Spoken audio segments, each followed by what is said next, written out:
الحمدللہ رب العالمین والصلاة والسلام علی نبینا محمد وعلی آلہ وصحبہ اجمعین، اما بعد۔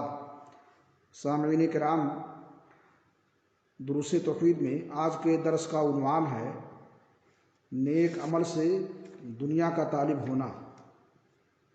ابو ہریرہ رضی اللہ تعالیٰ عنہ سے روایت ہے، رسول کریم صلی اللہ علیہ وسلم نے فرمایا، تعس عبد الدینار، تعس عبد الدرہم، تعس عبد الخمیسہ، تعس عبد الخمیلہ، ان اعطی رضی وان لم یعطى سخط، تعس وانتقص واذا اشیک فلن تقش، طوبى لعبد آخذ بعنان فرسه في سبيل الله اشعث رأسه مغبرة قدماه، ان كان في الحراسة كان في الحراسة وان كان في الساقة كان في الساقة، ان استأذن لم يؤذن له وان شفع لم يشفع۔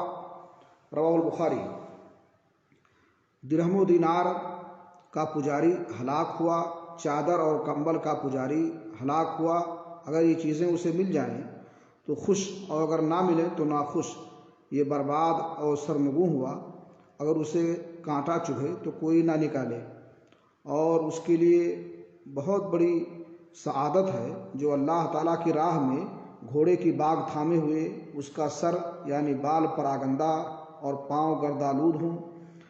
اگر اسے اسلامی فوج کے پہرے پر بیٹھایا جائے تو پہرا دے، اگر اسے اسلامی لشکر کے پیچھے حصے میں پر مقرر کر دیا جائے تو وہاں ڈیوٹی دے، اگر وہ اجازت مانگے تو اسے اجازت نہ ملے، اور اگر وہ کسی کے حق میں سفارش کرے تو اس کی سفارش قبول نہ ہو۔ اس حدیث سے درہم و دینار کی مذمت ثابت ہوتی ہے۔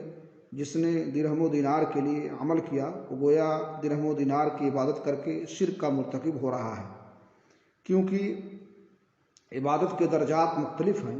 ان میں سے ایک درجہ شرک اصغر کی عبودیت کا بھی ہے۔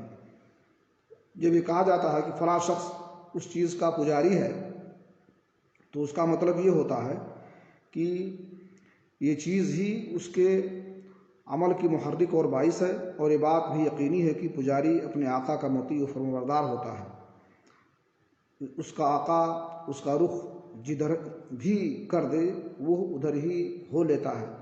اللہ رب العالمین سے دعا ہے کہ ہمیں ہر عمل میں اخلاص کی توفیق عطا فرمائے، اور کوئی بھی نیک عمل کریں وہ اللہ کی رضا، اس کی خوشنودی کے لیے کریں۔ اللہ تعالی ہمیں اس کی توفیق دے۔ تقبل یا رب العالمین۔